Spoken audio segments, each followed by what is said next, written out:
ओम सनातन। नमस्कार देवियों एवं मित्रों, हम ओम सनातन की एक नवीन प्रस्तुति में आपका स्वागत करते हैं। आप सभी कृपया हमारे चैनल को सब्सक्राइब करके बेल आइकन पर क्लिक करें, जिससे हमारी नवीन प्रस्तुतियां आप सभी को शीघ्र प्राप्त हो सके।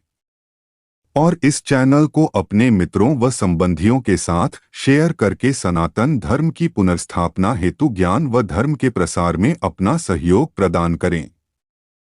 तथा डिस्क्रिप्शन में दिए गए लिंक पर क्लिक करके आप सभी हमारे संगठन ओम सनातन का टेलीग्राम ग्रुप ज्वाइन करके सनातन धर्म की पुनर्स्थापना में अपना अमूल्य सहयोग प्रदान करें। वह हमारी प्रस्तुतियों पर कमेंट्स करके अपनी राय प्रस्तुत करें, जिससे हम सर्वोत्तम प्रस्तुतियों का निर्माण कर सकें। आत्मज्ञान अर्थात स्वयं का आत्मा के स्वरूप का बोध होना इस सृष्टि की उत्पत्ति से पूर्व जब परब्रह्म के मन में कामनाओं की देवी कामाख्या के कारण एक भावना उत्पन्न हुई थी, जिसे वेदों में एकोहम बहुश्याम भी कहा जाता है, जिसका मूल अर्थ है कि मैं एक हूं और अनेक हो जाऊं। परब्रह्म द्वारा ऐसा इसलिए किया गया क्योंकि वो स्वयं के प्रत्येक भाग अंश को अपने ही समान उत्तम से सर्वोत्तम बनाना चाहते थे।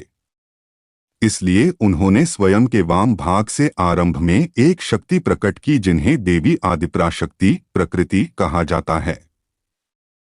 उसके उपरांत ललाट मस्तक के मध्य भाग से एक निश्चित शक्ति प्रकट की, जिन्हें आदिपुरुष कहा जाता है। कुछ लोग उन्हें महादेव के नाम से भी जानते हैं। परब्रह्म के मस्तक से ही उत्पन्न होने के उपरांत ही शिवजी को महादेव या महेश कहा जाता है।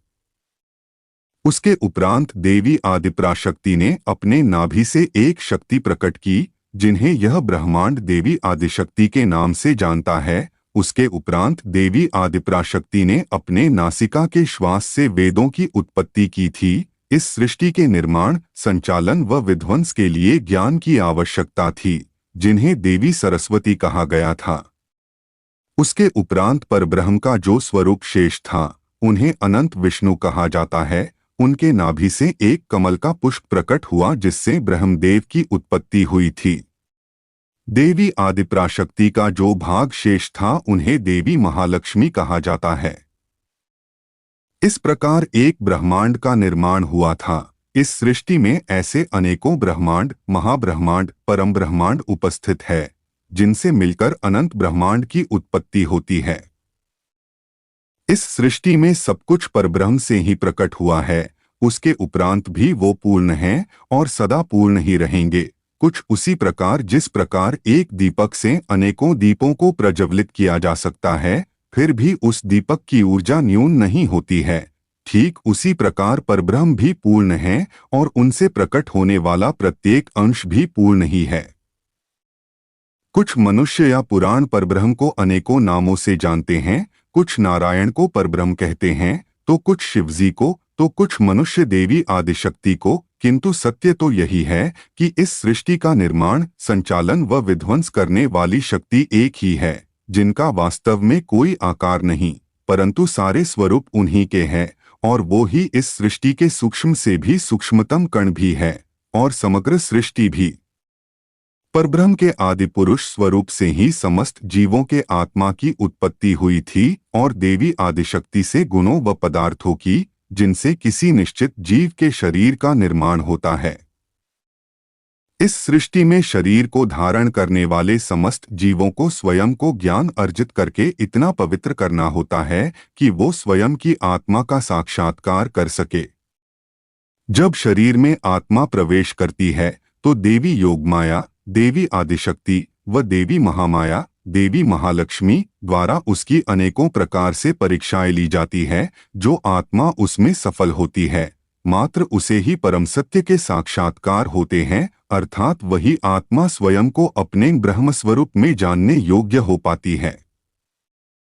जिस प्रकार वर्षा की एक छोटी सी बूंद सागर में मिलकर स्वयं सागर बन जाती है, उसी प्रकार जब आत्मा को स्वयं के ब्रह्मस्वरूप का ज्ञान प्राप्त हो जाता है, तब वह परब्रह्म से पूर्ण रूप से जुड़ जाती है।